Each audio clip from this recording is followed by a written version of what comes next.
ಇನ್ನು ಬಿಜೆಪಿಯಲ್ಲಿ ಆಗ್ತಿರುವಂಥ ಬೆಳವಣಿಗೆ, ಯತ್ನಾಳ್ ಬಣದ ಲಿಂಗಾಯತ ಸಭೆಗೆ ಬಿಎಸ್ವೈ ಆಪ್ತರು ಕೂಡ ಕೌಂಟರ್ ಕೊಡ್ತಿದ್ದಾರೆ. ಯಡಿಯೂರಪ್ಪ ನಿವಾಸದಲ್ಲಿ ಲಿಂಗಾಯತ ನಾಯಕರ ಸಭೆ. ಒಂದ್ ಕಡೆ ಯತ್ನಾಳ್ ಮೊನ್ನೆ ಅಷ್ಟೇ ಒಂದು ಸಭೆ ನಡೆಸಿದ್ರು, ಎಲ್ಲ ಲಿಂಗಾಯತ ನಾಯಕರನ್ನ ವಿಶ್ವಾಸಕ್ಕೆ ತೆಗೆದುಕೊಳ್ಳುವಂತ ಕೆಲಸ ಮಾಡಿದ್ರು. ಈಗ ಡಾಲರ್ಸ್ ಕಾಲೋನಿಯ ಧವಳಗಿರಿ ನಿವಾಸದಲ್ಲೂ ಕೂಡ ಬಿಎಸ್ವೈ ಆಪ್ತರ ಮೀಟಿಂಗ್. ಇದರ ಲೀಡರ್ ಬಂದು ರೇಣುಕಾಚಾರ್ಯ.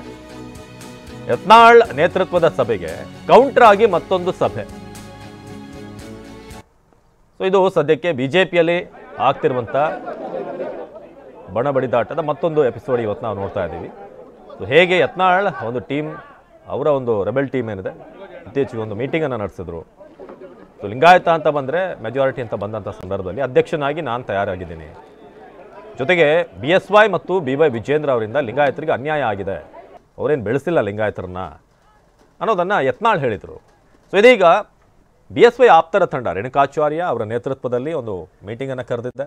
ಆ ಮೂಲಕ ಇವರು ಕೂಡ ಲಿಂಗಾಯತರನ್ನ ವಿಶ್ವಾಸಕ್ಕೆ ತೆಗೆದುಕೊಳ್ಳುವಂಥ ಕೆಲಸ, ಜೊತೆಗೆ ಯಡಿಯೂರಪ್ಪ ಮತ್ತು ವಿಜೇಂದ್ರ ಅವರನ್ನ, ಮುಖ್ಯವಾಗಿ ಯಡಿಯೂರಪ್ಪ ಅವರಿಂದ ಲಿಂಗಾಯತರಿಗೆ ಏನು ಒಳ್ಳೆಯದಾಗಿದೆ ಇದೆಲ್ಲವನ್ನು ಕೂಡ ತಿಳಿಸುವಂಥದ್ದು, ಜೊತೆಗೆ ಕಾರ್ಯಕರ್ತರಿಗೂ ಕೂಡ ಒಂದು ಮೆಸೇಜ್ ಹೋಗಬೇಕು ಅನ್ನೋ ನಿಟ್ಟಿನಲ್ಲಿ ಈಗ ಪ್ರಯತ್ನಗಳು ಆಗ್ತಾ ಇದೆ.